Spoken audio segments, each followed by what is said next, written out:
ओम शांति। आज 8 दिसंबर 2021 की साकार मधुर महावाक्य है। संगम युग हीरे तुल्य युग है। इसी युग में भगवान धरती पर आकर मनुष्य को देवता बनाते हैं। पूरे कल्प का भाग्य बनाने का यही श्रेष्ठ वरदानी समय है। संगम युग का महत्व बताते हुए श्री बाबा आज की मुरली में कहते हैं कि इस संगम युग में यह तुम्हारा अंतिम जन्म है, इसलिए एक भी श्वास व्यर्थ नहीं गंवाना है। श्वासों श्वास बाबा को याद करना है, क्योंकि इसी एक समय है जब हम बेगर टू प्रिंस बनते हैं। इनसॉल्वेंट से 100% सॉल्वेंट बनते हैं, अर्थात गरीब से पूरा राजाई हम पाते हैं और कौड़ी से हीरे तुल्य बनते हैं। तो बाबा आए हैं हमें स्वर्णिम दुनिया के राज्य भाग्य देने। तो इस समय जो माया का राज्य है पूरी विश्व पर, तो बाबा कहते तुम्हें योग बल से माया जीत सो जगत जीत बनना है। दूसरी बात बाबा कहते इस समय अपने शरीर को तकलीफ देना भी महापाप है। इस समय ही पुरुषार्थ करके हम महान पुण्य आत्मा बन सकते हैं। इसलिए हमारा जो तन है वो वैल्यूएबल है, मूल्यवान है, क्योंकि हम बाप के बच्चे बने हैं। बाप का बच्चा बनना अर्थात बाप के सारी प्रॉपर्टी वर्षे का हकदार बनना। बाप के प्रॉपर्टी वर्षा क्या है? बाप प्यार का सागर, गुणों का सागर, शक्तियों का सागर, सर्वशक्तिवान है। तो वो हमें इस समय ही अपना सब कुछ देते हैं और हमें मास्टर बनाते हैं। हर चीज़ के हम पूरे हकदार हैं। बाबा कहते हैं तुम्हें इस समय श्रेष्ठ पुरुषार्थी बनना है। श्रेष्ठ पुरुषार्थी अर्थात सदा फ्लॉलेस बनने का पुरुषार्थ करना है। फ्लॉलेस माना कोई भी कमी कमजोरी हमारे अंदर रह ना जाए। तो इसके लिए मन मनाभव का इंजेक्शन लगाते हैं, क्योंकि बाबा है अविनाशी सर्जन। मन मनाभव का इंजेक्शन लगा के अर्थात बाबा को निरंतर हम जितना याद करते जाएंगे तो हमारी सारी कमी कमजोरी फ्लॉ मिटता जाएगा, दाग मिटता जाएगा। आइए सुनते हैं बाबा की मधुर महावाक्य। मीठे बच्चे, संगम की इन अमूल्य घड़ियों में श्वासों श्वास बाप को याद करो। तुम्हारी एक भी श्वास व्यर्थ न जाए। प्रश्न है, इस समय तुम्हारा मनुष्य जीवन बहुत बहुत वैल्यूएबल है, कैसे? उत्तर है, इस जीवन में तुम बाप के बच्चे बन बाप से पूरा वर्षा लेते हो। इसी मनुष्य तन में पुरुषार्थ कर तुम कौड़ी से हीरे जैसा बनते हो। बेगर से प्रिंस, इनसॉल्वेंट से 100% सॉल्वेंट बनते हो। इसलिए तुम्हें इस समय को व्यर्थ नहीं गंवाना है। हर श्वास बाप की याद में रहकर सफल करना है। कर्म करते भी याद में रहना है। तो इस समय हम जितना हमारे समय को, एनर्जी को सफल करते चलेंगे तो हमारा पूरा कल्प सफल होता जाएगा। गीत है, यह वक्त जा रहा है। ओम शांति। यह जो इस समय मनुष्य का जीवन है, इनको अमूल्य कहा जाता है। बच्चे भी समझते हैं और बाप भी समझाते हैं कि यह तुम्हारा अंतिम मनुष्य का जन्म है। यह बहुत वैल्यूएबल है। इनका मूल्य कोई कर नहीं सकता। वैसे यह टाइम भी बहुत वैल्यूएबल है। तुम बच्चे जानते हो, अब कौड़ी से हीरे जैसा बा बेगर से प्रिंस, इनसॉल्वेंट से 100% सॉल्वेंट बन रहे हैं।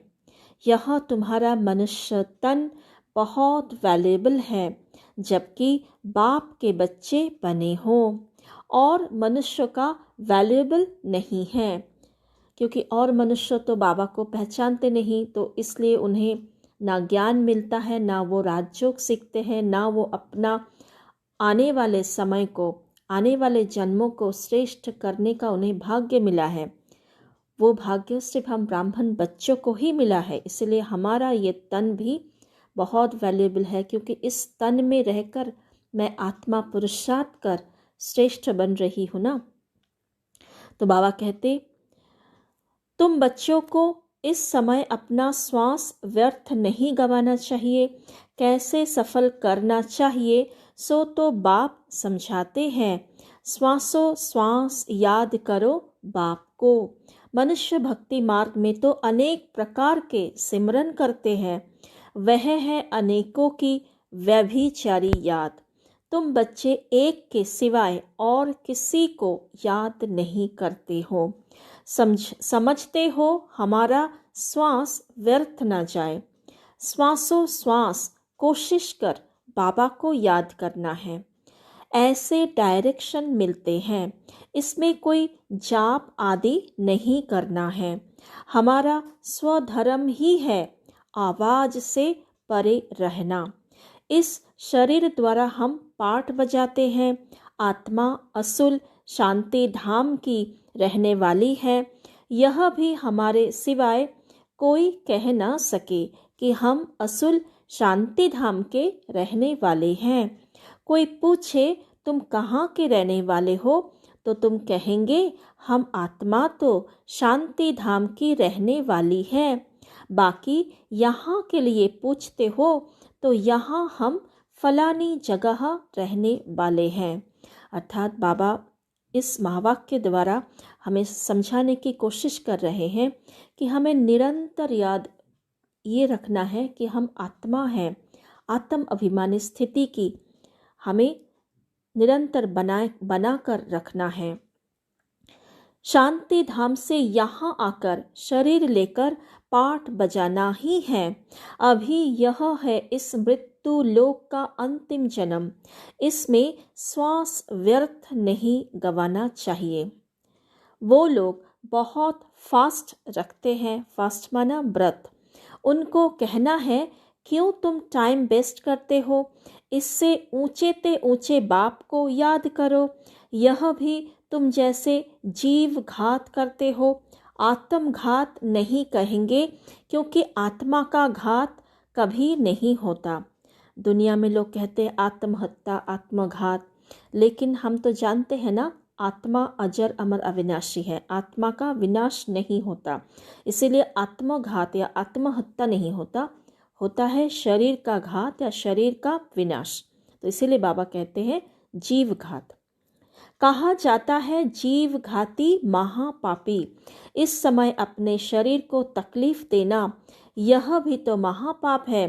तुम कह सकते हो कि इस समय तुम महान पुण्य आत्मा बन सकते हो इस पुरुषार्थ से। उन्हों को तो यह पता नहीं है कि बाप यहाँ आया हुआ है। यह बाप दादा है ना, शिव बाबा ब्रह्मा दादा। प्रजापिता ब्रह्मा तो मशहूर है। वह तो कह सकते हो ना कि क्यों ऐसे वैल्यूएबल शरीर का घात करते हो। इससे तो मन मनाभाव बाप को याद करो तो जीवन मुक्ति मिलेगी। अथवा कोई द्वारा मैसेज भी भेज सकते हो। दिल्ली वाले बच्चे भी भेज सकते हैं कि इस समय यह दुनिया बदल रही है। इस पुरुषार्थ से तुमको जीवन मुक्ति मिल सकती है। देखते हो सामने महाभारत लड़ाई भी है, इसलिए बच्चों को एक भी श्वास वेस्ट नहीं करना चाहिए। सारा कल्प सीढ़ी नीचे उतरते उतरते एकदम तमो प्रधान बन गए हैं। अब फिर सतो प्रधान बनना है। इसमें मेहनत लगती है, मासी का घर नहीं है। जनक को 1 सेकंड में जीवन मुक्ति कैसे मिली, वह भी तुम जानते हो और लिख सकते हो। जीवन मुक्ति 1 सेकंड में बिना कौड़ी खर्चा मिल सकती है। 1 सेकंड में जीवन मुक्ति अर्थात बाबा कहना चाह रहे हैं कि जैसे हम बाप को पहचाने, स्वयं को पहचाने और कैसे पुरुषार्थ करना है ये बात भी समझ में आए, ज्ञान सुनने लगे, तो जैसे रियलाइजेशन 1 सेकंड में हो जाता है। हमें क्या करना है वो हम 1 सेकंड में ही समझ जाते हैं। तो जब हम समझ जाते हैं तो वो जैसे हम जीवन मुक्ति के तरफ हमारे कदम आगे बढ़ रहे हैं। इसीलिए यह मृत्यु लोक का लास्ट जन्म है, अमर लोक में है जीवन मुक्ति, मृत्यु लोक में है जीवन बंध। यह भागवत भी गाया हुआ है, यह भी एक कहानी बना दी है कि जनक को ज्ञान देने वाला कोई मिल ना सका। परमपिता परमात्मा ब्रह्मा द्वारा ज्ञान देते हैं, इसको ही ब्रह्मा ज्ञान कहा जाता है। ब्रह्मा को भी जरूर किसी ने दिया होगा ना। ज्ञान सागर तो परमपिता परमात्मा है, वह ब्रह्मा द्वारा आकर देते हैं। त्रिमूर्ति चित्र द्वारा तुम अच्छी तरह समझा सकते हो। कोई भी अंदर आते हैं तो उनसे पूछो, बोर्ड पढ़ा, क्या लिखा हुआ है? बीके प्रजापिता ब्रह्मा के बच्चे ठहरे। प्रजापिता को सिर्फ कुमारियां ही होंगे क्या? जरूर कुमार भी होंगे। तो हमारी यह फैमिली हो गई। ब्रह्मा बाप है, ब्रह्मा किसका बच्चा? शिव बाबा का। इन द्वारा स्थापना कर रहे हैं। यह फैमिली की फैमिली भी है, पाठशाला की पाठशाला भी है। सर्व का सद्गति दाता तो एक ही बाप है, वही यह दुनिया स्थापन कर रहे हैं। तो जरूर डेविल वर्ल्ड खत्म होगा। राइज और फॉल भारत का होता है, अर्थात भारत का उत्थान और पतन, जो सीढ़ी के चित्र में स्पष्ट रूप से दिखाया गया है। भारत ही हेवन से हेल एकदम ऊंच से नीच बनता है। हेवन माना नई दुनिया। बुद्धिवान जो होंगे वह समझेंगे बरोबर आदि सनातन देवी देवता धर्म था। तुम लिखते भी हो कि डेटिज्म कैसे स्थापन हो रहा है। 1 सेकंड में जीवन मुक्ति कैसे मिलती है, आकर समझो। अभी यह पुरानी दुनिया है, वह बदलकर नई दुनिया बन रही है। इसलिए यह अंतिम जन्म बहुत वैल्यूएबल है, इनका बहुत महत्व है। जबकि हम बाबा से वर्षा लेते हैं और आदि सनातन देवी देवता धर्म वाले ही आकर वर्षा लेंगे। अगर नहीं लेते हैं तो समझना चाहिए यह 84 जन्म लेने वाला सूर्यवंशी में आने वाला नहीं है, पिछाड़ी में आएंगे। जिनकी फुल जोत जगती है वह सतयुग में आएंगे। फुल जोत जगना माना जैसे आत्मा अनादि स्थिति में थे, वैसे हम अभी इस समय संगम पर बनते हैं।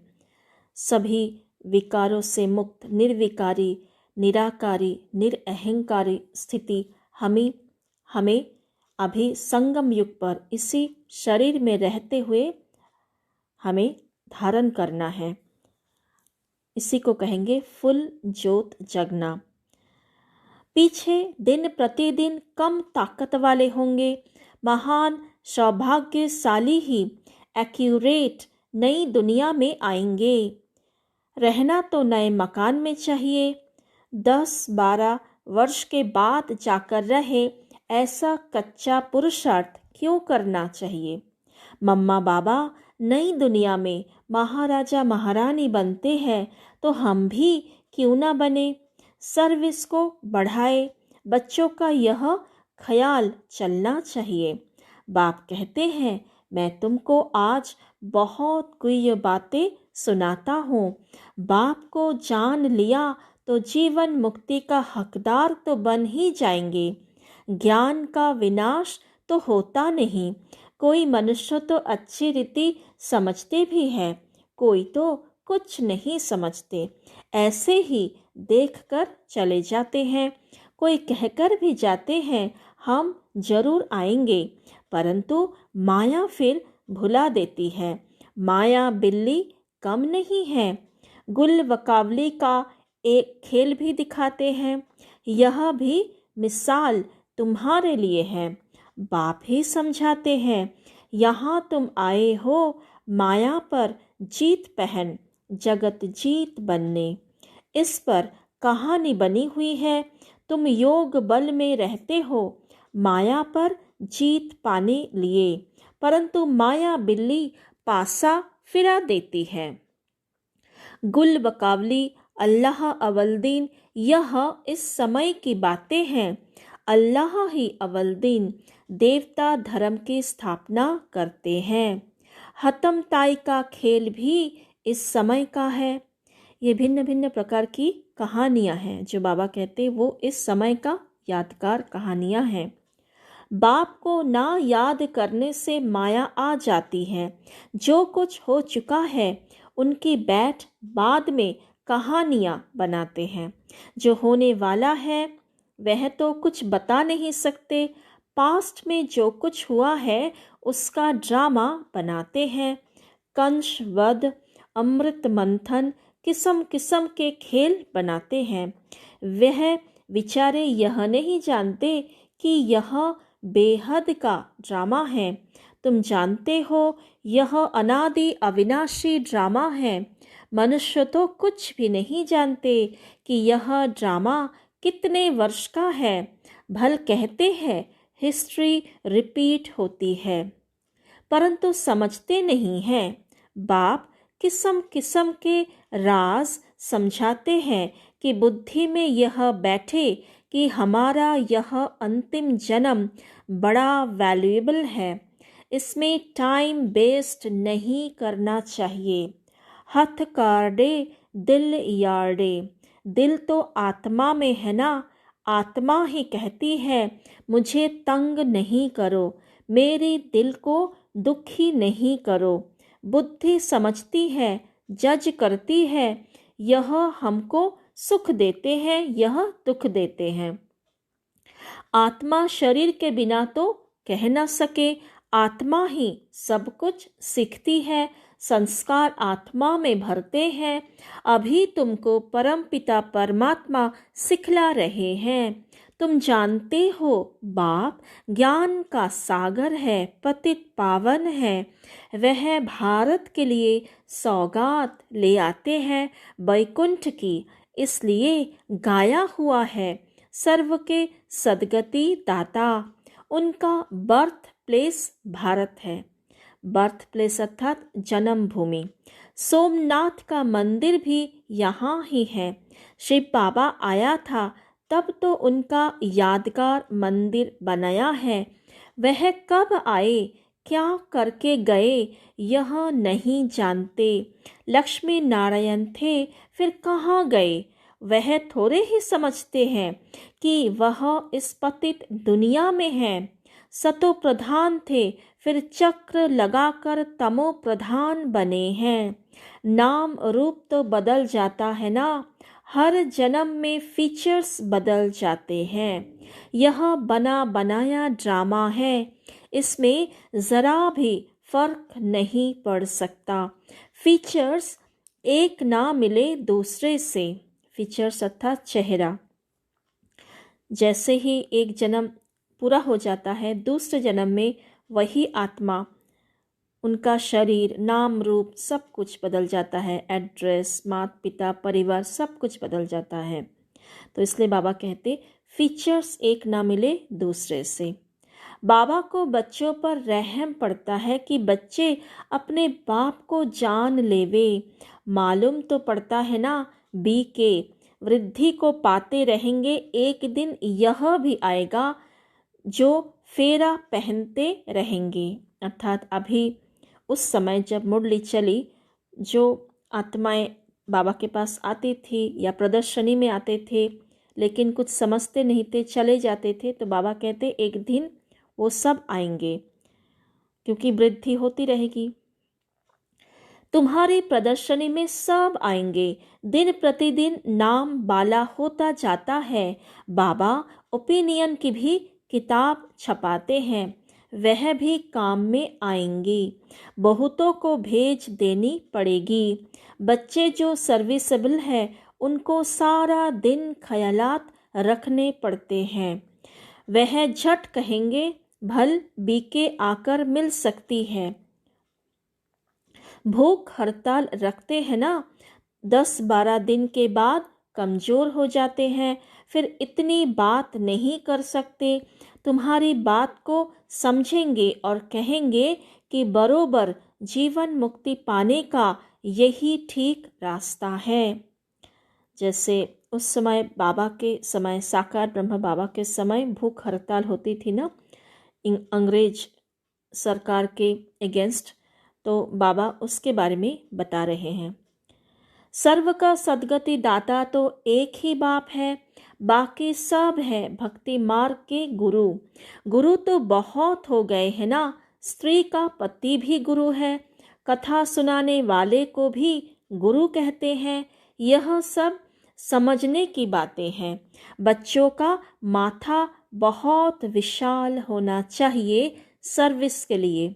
माथा विशाल अर्थात विशाल बुद्धि, बेहद का बुद्धि, अर्थात जो दूरांदेशी बुद्धि होती है, जो आगे की सोच सकते हैं, कैसे सर्विस को आगे बढ़ाए, कैसे ज़्यादा से ज़्यादा लोगों तक बाबा का संदेश पहुँचे।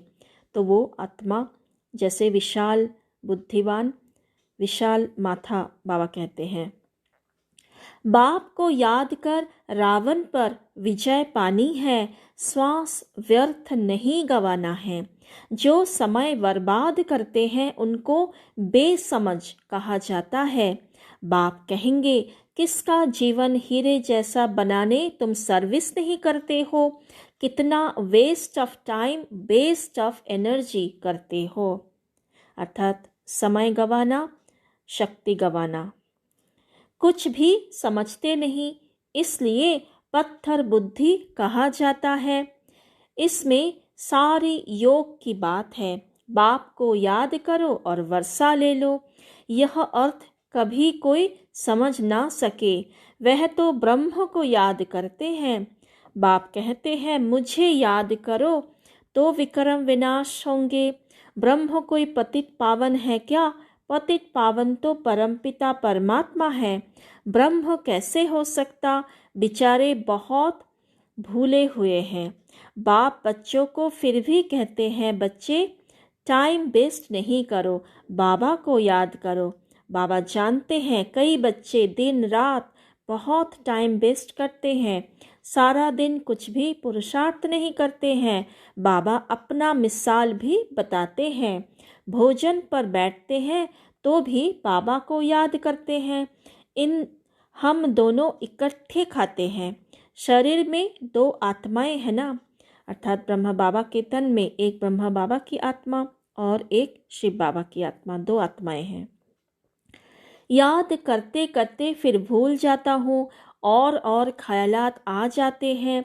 इनके ऊपर जवाबदारी बहुत है, बहुत ही ख्यालात आते हैं। इसलिए बाबा कहते हैं तुम जास्ती याद में रह सकते हो। अर्थात ब्रह्मा बाबा और बच्चों को कह रहे हैं कि मेरे ऊपर जवाबदारी बहुत है, लेकिन तुम्हारे ऊपर तो उतना नहीं है, इसलिए तुम ज़्यादा याद में रह सकते हो। इनको तो मेहनत करनी पड़ती है, हमेशा समझो। शिव बाबा समझाते हैं उनको याद करो। ब्रह्मा को याद करने से शिव बाबा भूल जाएगा। बच्चों को पहले तो अपना ही कल्याण करना है, फिर दूसरे का। कई तो ऐसे हैं दूसरों का कल्याण करते रहते हैं, अपना करते नहीं हैं। औरों को आप समान बनाते खुद फिर गुम हो जाते हैं। वंडर है ना, यह भी तुम समझते हो। तुम अनुभव भी सुनाते हो और कोई सत्संग आदि में थोड़े ही समझाते हैं। यहाँ भी नंबरवार धारणा होती है। यह नॉलेज बुद्धि में धारण की जाती है। गाते हैं भर दो झोली। यह नॉलेज तो बुद्धि में भरी जाएगी बा झोली में। पारस बुद्धि और पत्थर बुद्धि गाया जाता है। तुम्हारा यह जीवन बहुत अमूल्य है। इसमें पुरुषार्थ की बहुत ज़रूरत है। गृहस्थ व्यवहार में रहकर सब कुछ करना है। सरकमस्टेंस देखे जाते हैं। भल कुमार है, देखा जाता है सर्विस अच्छी कर सकते हैं तो छुड़ा भी लेते हैं। हर एक का सरकमस्टेंस देखकर फिर राय दी जाती है। सरकमस्टेंस अर्थात परिस्थिति, सिचुएशन, कैसे उनकी स्थिति है, उनका क्या जिम्मेदारी है, ऐसे। सर्जन नब्ज देखने बिना राय दे न सके।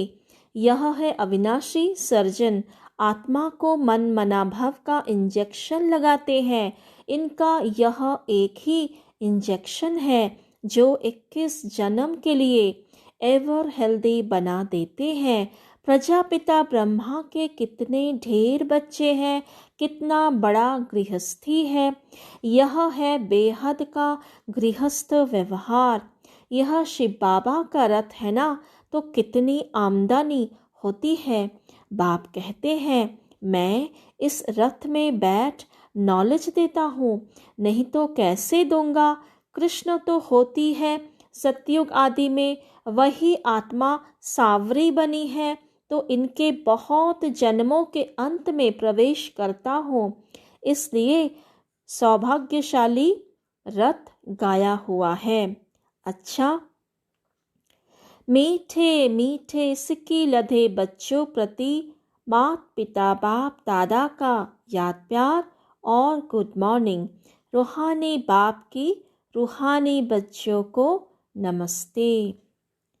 हम रूहानी बच्चों की रूहानी मात पिता बाप दादा को याद प्यार, गुड मॉर्निंग और नमस्ते। शुक्रिया बाबा। धारणा के लिए मुख्य सार।